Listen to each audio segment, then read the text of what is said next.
demander à Alain Wurtz, un ami napolitain, mais ça c'est une réflexion privée, de nous parler de la transplantation trachéale sans immunosuppression. Alors justement, pour faire transition avec l'exposé précédent, il s'agit de lapin, qui n'a pas de plèvre ou qui n'en a qu'une. Absolument. Bon, monsieur le Président, mes chers amis, nous allons présenter... C'est pas ça, hein. Ça n'est pas cette communication. C'est ça.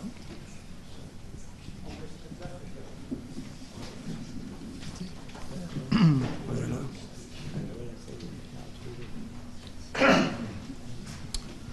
Bien, donc voici la bonne diapositive, les bonnes diapositives. Donc le remplacement trachéal circonférentiel étendu n'a pas trouvé de solution satisfaisante après plus de 60 années de recherche, et en particulier les difficultés de la transplantation trachéale sont d'un double titre: l'absence de pédicule vasculaire individualisée qui autoriserait une revascularisation comme dans une transplantation d'organes pleins, et le rejet immunologique qui nécessite un traitement immunosuppresseur qui est formellement contre-indiqué en cancérologie, qui constitue les principales indications des remplacements circonférentiels étendus. Alors dans ce rejet, l'épithélium respiratoire joue un rôle clé par l'intermédiaire des complexes majeurs d'histocompatibilité de classe 2 qui est fortement exprimé, cette surexpression étant réduite par la cryopréservation. À l'opposé, le cartilage est bien toléré et ne pose donc pas de problème de rejet. Alors le but de l'étude, qui comme on vient de le préciser, a été faite chez le lapin, était d'étudier la revascularisation, la tolérance immunitaire et les propriétés biomécaniques d'allogreffe trachéale dénudée d'épithélium et cryopréservé. On a procédé en deux étapes, une étape en hétérotopie, puis en orthotopie. Donc 38 lapins New-Zélande ont été utilisés, 11 femelles donneurs de trachée, laquelle a été désépithélialisée mécaniquement, puis cryopréservée, et ensuite deux groupes de receveurs, 13 en phase 1 et 14 en phase 2.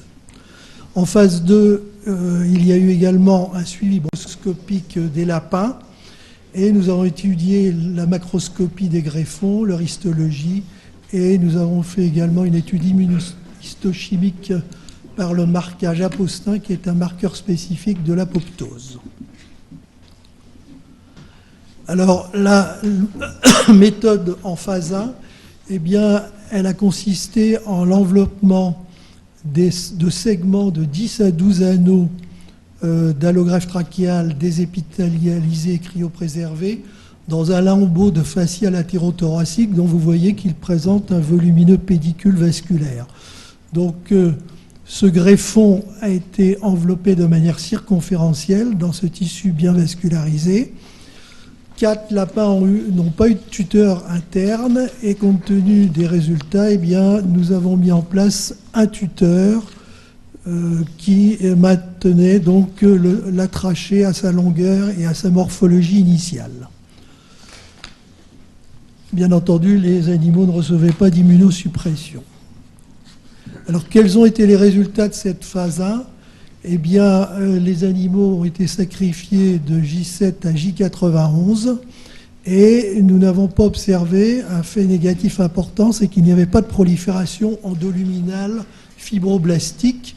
C'est en effet le risque de la désépithélialisation, et c'est observé notamment chez le petit rongeur, qui est l'animal de référence pour l'étude de la bronchiolite oblitérante.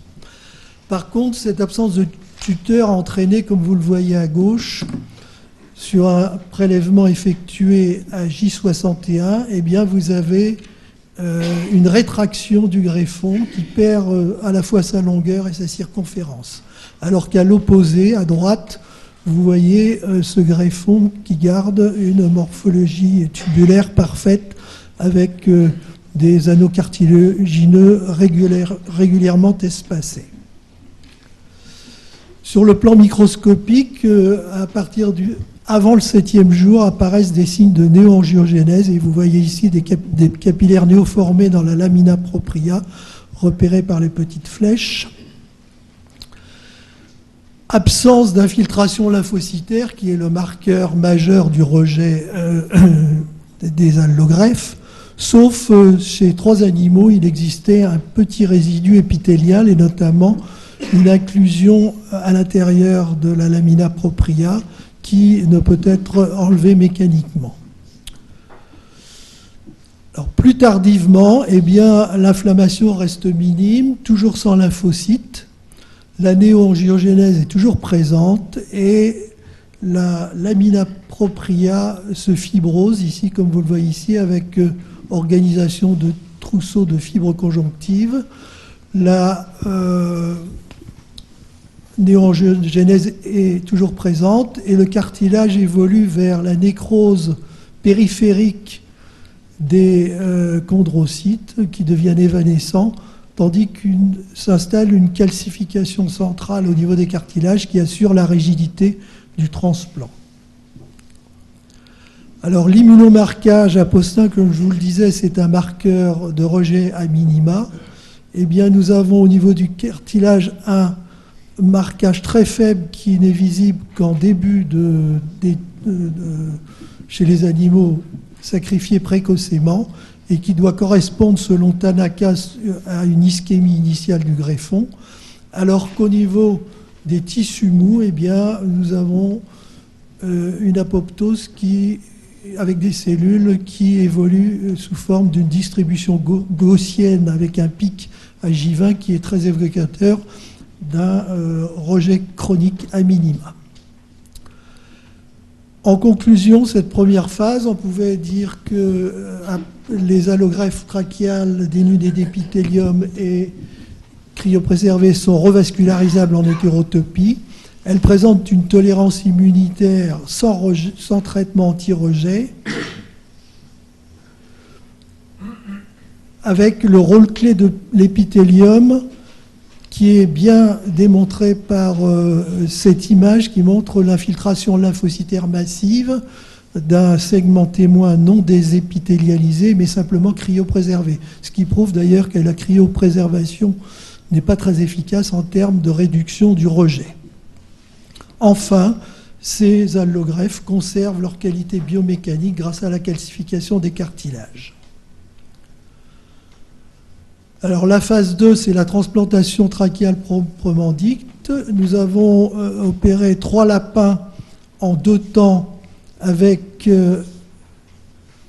une revascularisation hétérotopique du greffon dans le fascia latérothoracique, puis une rotation vers le cou de ce greffon préalablement revascularisé pendant 14 jours, et après résection adéquate de la trachée native, eh bien, nous avons réimplanté ce greffon préalablement revascularisé. Nous avons ensuite, compte tenu des résultats, révisé nos ambitions à la baisse et nous avons fait des transplantations en un seul temps de segments moyens de 6 à 8 anneaux et de 4 à 5 anneaux, des segments courts, avec cette fois-ci une revascularisation in situ telle qu'elle a été décrite par Tanaka, en enveloppant les greffons avec les muscles sous-oïdiens. Alors, quels sont les résultats? Eh bien, après transplantation en 2 temps, cela a été très décevant puisque les 3 animaux sont décédés de sténose, et ceci assez rapidement. Le premier, c'était lié à un édème du lambeau facial, comme vous voyez sur la figure A. Et par contre, en microscopie, la néoangiogénèse est absolument évidente, que vous voyez ici, dans la lamina propria. Et vous voyez que le cartilage à J17 est parfaitement viable. Alors, plus tardivement, eh bien, est survenu, contrairement à ce qui s'est passé en hétérotopie, une volumineuse prolifération endoluminale fibroblastique obstructive, riche en néovaisseaux, comme vous pouvez le voir avec ces petites flèches sur l'image. Et dès J8, on avait une ébauche de réépithélialisation. En ce qui concerne les transplantations trachéales en un temps, il y a 3 animaux qui sont décédés l'un de manière fortuite dans les 24 heures suivant l'intervention. À l'autopsie, on n'a rien trouvé de particulier. Et 2 autres sont décédés à J19 et J20 de suppuration du greffon. Et l'on sait à cet égard que l'épithélium sert de barrière contre l'infection. Et la supprimer, évidemment, comporte un risque. Alors, les résultats chez les 8 autres, eh bien, dans tous les cas, les greffons étaient rigides et bien vascularisés, mais nous avons observé 4 sténoses de J16 à J48, entraînant le décès des animaux, et essentiellement au niveau des greffons moyens, puisque un seul des 7 greffons courts s'est sténosé. Et finalement, nous avons pu conserver des animaux en vie qui ont été euthanasiés de J33 à J220 avec des greffons parfaitement perméables et des animaux asymptomatiques. Alors voici l'aspect qu'on a pu obtenir chez les animaux qui ont été transplantés et sacrifiés à J101 et J220. Vous voyez qu'il existe une excellente intégration du greffon par rapport à la trachée native, qu'il y a une revascularisation parfaite et une épithélialisation complète de ce greffon, donc des résultats tout à fait prometteurs. Alors en microscopie, la néoangiogénèse a été constamment observée. La régénération épithéliale était constante, soit sous le forme métaplasique ou bien différenciée.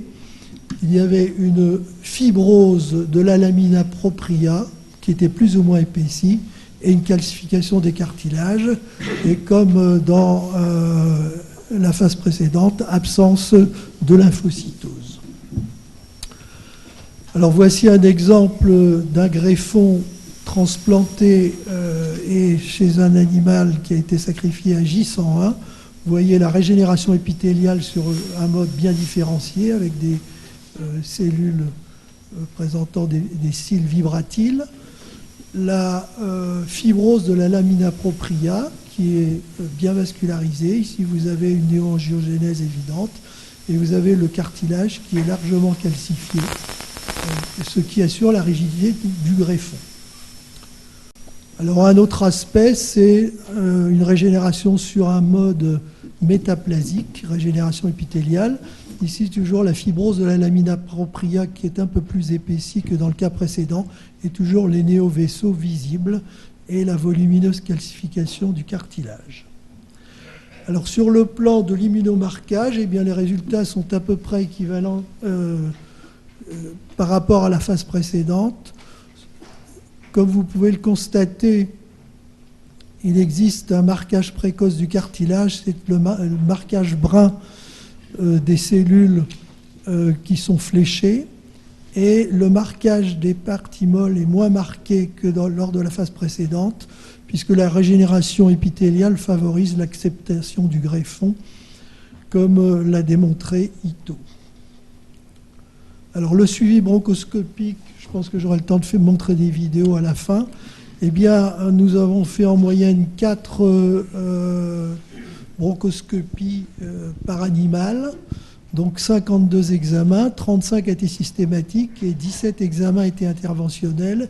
Et vous voyez ici une séquence de revascularisation d'un transplant. Ici, en phase précoce, à J4, eh bien, le greffon a un aspect uniformément blanchâtre et vous voyez qu'on a fait des sutures avec des fils non résorbables, du monofil 6-0, de façon à pouvoir repérer parfaitement en endoscopie sur pièce le greffon. Et vous voyez la revascularisation qui démarre à D7 et qui est à 80% à partir du 11e, 12e jour.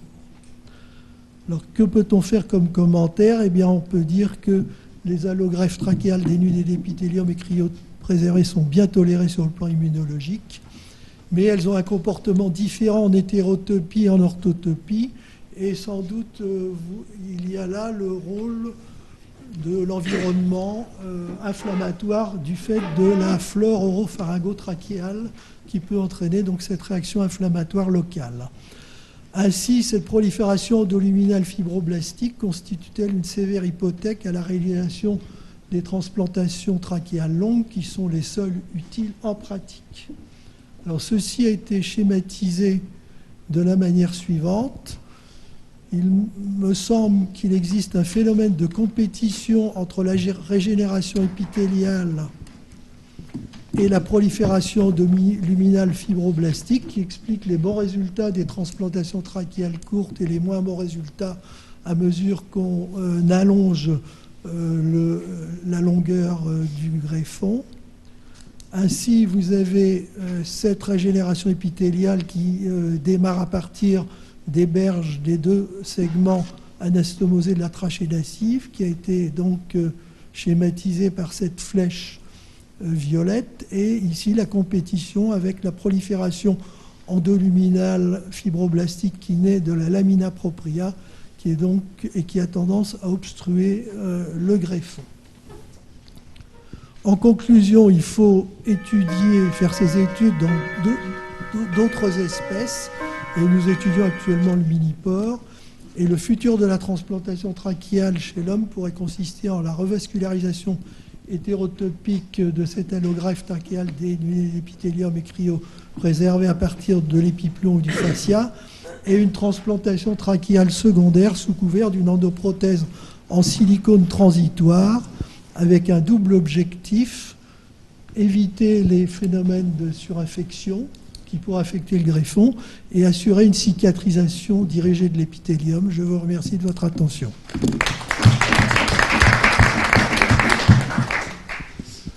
Merci Alain pour cette très belle présentation expérimentale. Je vais la commenter.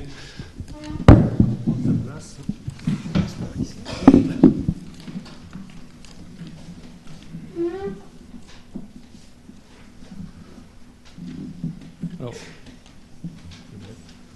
en pratique, je ne vais pas stricto sensu commenter ta présentation parce que je ne suis ni un spécialiste du lapin ni de la fructose, mais je vais resituer. Je vais resituer ton travail dans le cadre des avancées actuelles, qui est un domaine absolument passionnant, dans le domaine des reconstructions trachéales.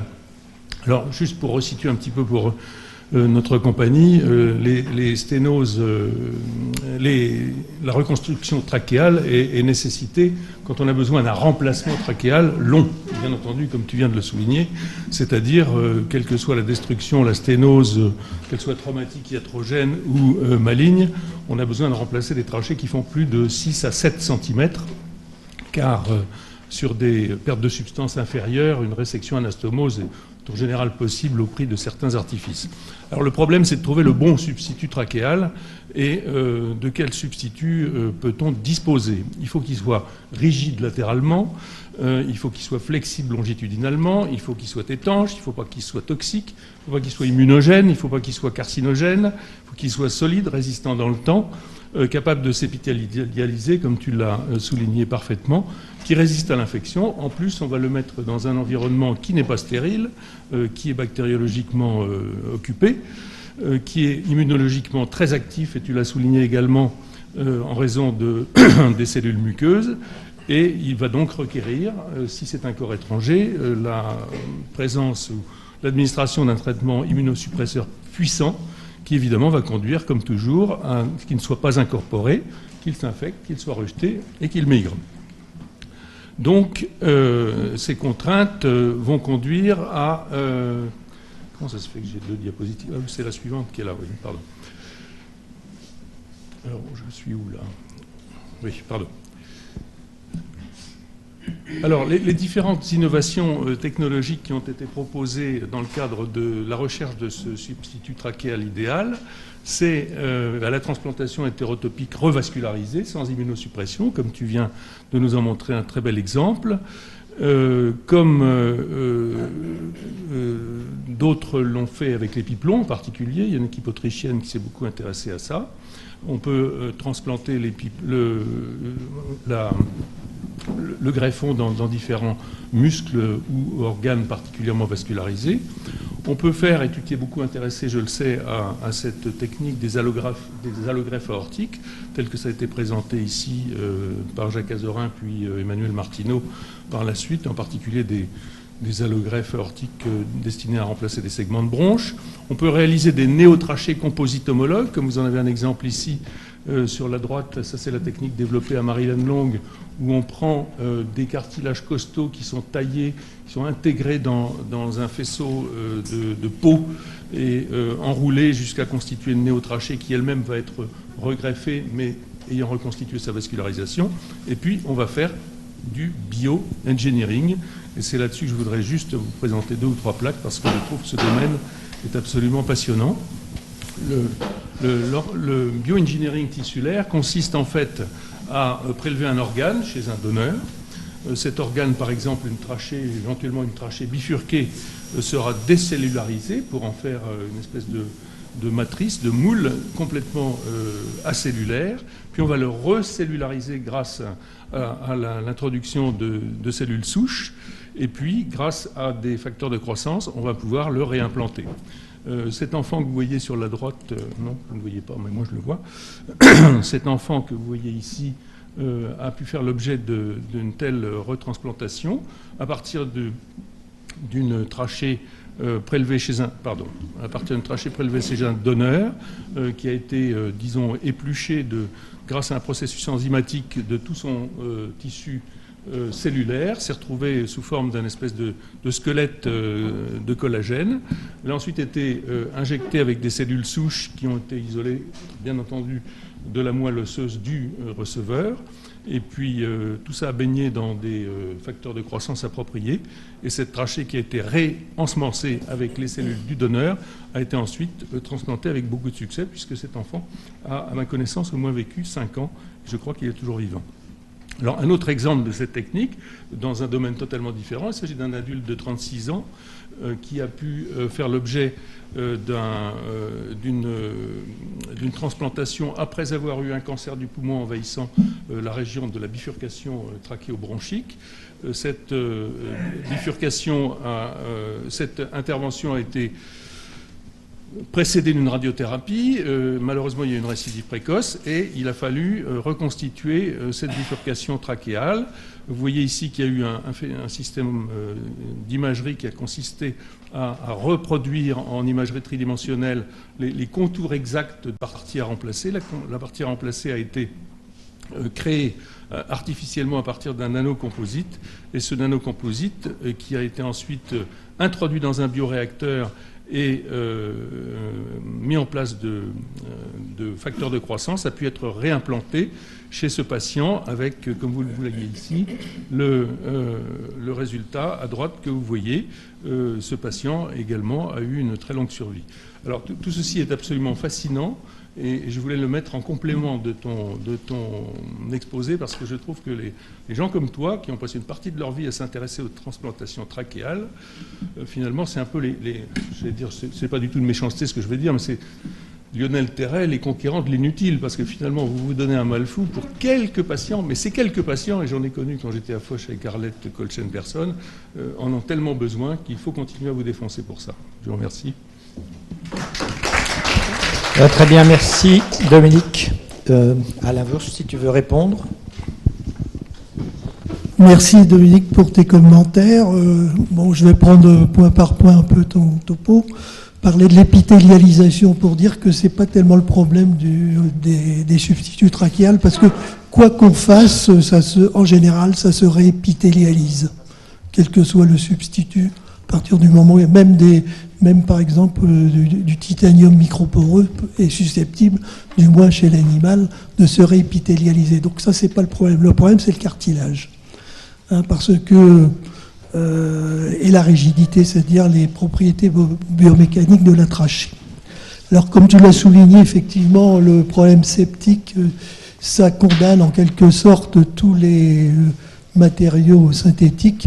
Et la dernière observation que tu as présentée, je peux dire que les suites chez ce patient ceux dont on l'a su n'ont pas été aussi heureuses qu'on a bien voulu. Et puis, il a fini par décéder dans une situation assez tragique.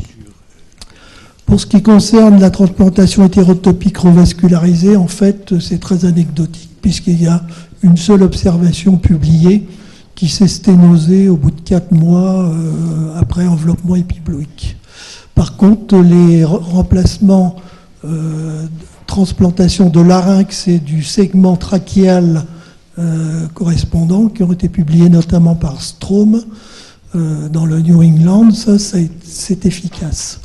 Donc la vascularisation peut se faire par l'intermédiaire du bloc thyrotrachéal. En ce qui concerne l'allogreffe aortique, moi j'ai changé de modèle parce que, comme tu le sais, on a opéré à Lille les 6 patients de remplacement trachéo par allogreffe aortique et nous avons d'excellents résultats sur le plan clinique puisque actuellement il y a 3 malades en vie sur 6 avec un recul de 8 à 9 ans. Mais malheureusement, aucun anneau trachéal n'a été observé, contrairement à ce qui a été vu chez l'animal. C'est pour ça que j'ai changé de modèle. Alors, je ne suis pas le seul à ne pas avoir fait cette constatation, puisque récemment, il y a Gisèle Cuestas, qui est un médecin de Buenos Aires, qui a publié un papier très intéressant, puisque c'était un remplacement par allogreffe aortique pour une chirurgie de rattrapage après une déhiscence anastomotique après résection cricotrachéale. Donc elle a fait cette chirurgie de sauvetage et elle a 5 ans de recul chez une enfant qui a maintenant 9 ans, qui a été opérée à l'âge de 4 ans, et il n'y a pas d'anneau trachéal, donc on a un segment qui est bien vascularisé, mais c'est probablement un simple tissu conjonctif. Et il y a également l'observation de Véli qu'il n'a pas publié, mais je l'ai interrogé. Il a 7 ans de recul, et lui, comme moi, comme Gisèle Cuestas, on n'a pas d'anneau trachéo. Donc ça, c'est un petit peu une vision expérimentale, mais qui, chez l'homme, ne fonctionne pas. Alors, en ce qui concerne la bioingénierie, je vais être assez sévère, parce que la plupart des publications, c'est-à-dire que pour parler, c'est Macchiarini, dont il a dit qu'il avait opéré 11 patients, mais ils n'ont jamais été documentés, sauf 2 observations qu'il a publiées dans le Lancet, dont celle auquel tu as fait allusion. Non, pardon, je confonds.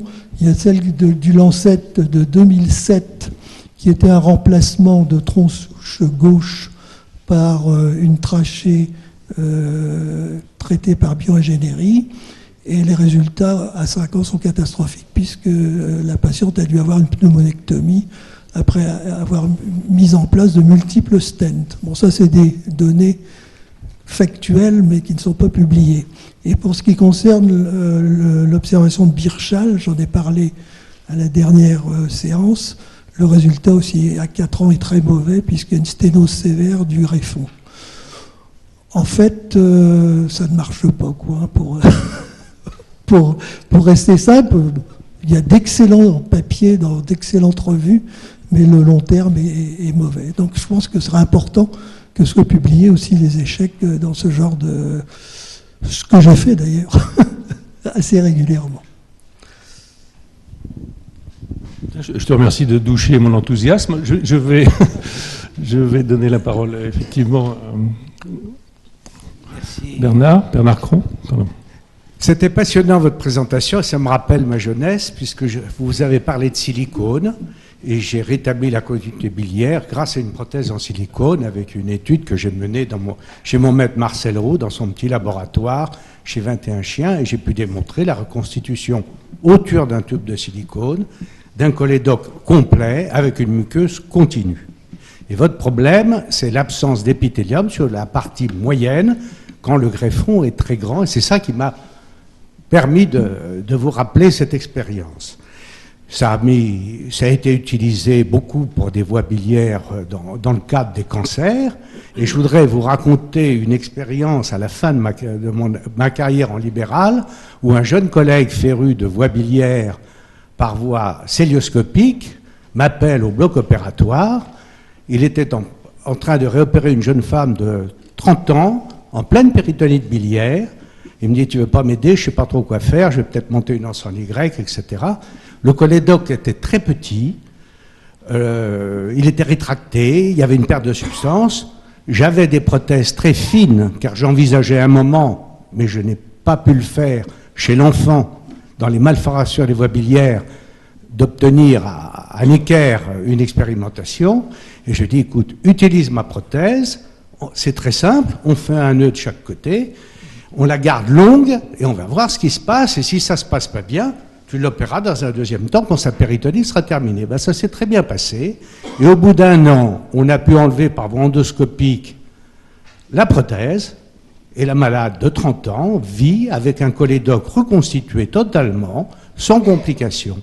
Donc votre idée pour la partie moyenne du silicone me semble extrêmement intéressante, car autour de ce tube en silicone se reconstituait complètement un cholédoque avec une muqueuse continue. J'ai présenté d'ailleurs 2 fois à l'Académie de chirurgie ces résultats, et vous avez l'iconographie dans les archives des mémoires. Arlette Kolchen, personne. Un petit commentaire. Simplement pour dire que, bien entendu, l'endoprothèse en silicone sera provisoire. L'avantage de l'endoprothèse en silicone, c'est qu'elle est transparente, donc ça permet de voir ce qui se passe derrière.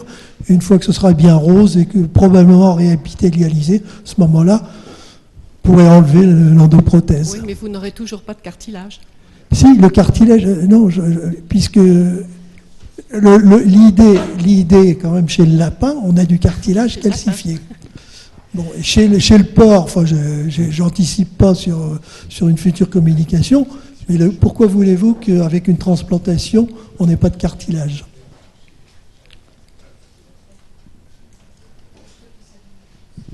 Oui, mais avec la calcification, on n'a peut-être pas des cartilages de très bonne qualité, mais dont la calcification est suffisante pour maintenir une armature solide.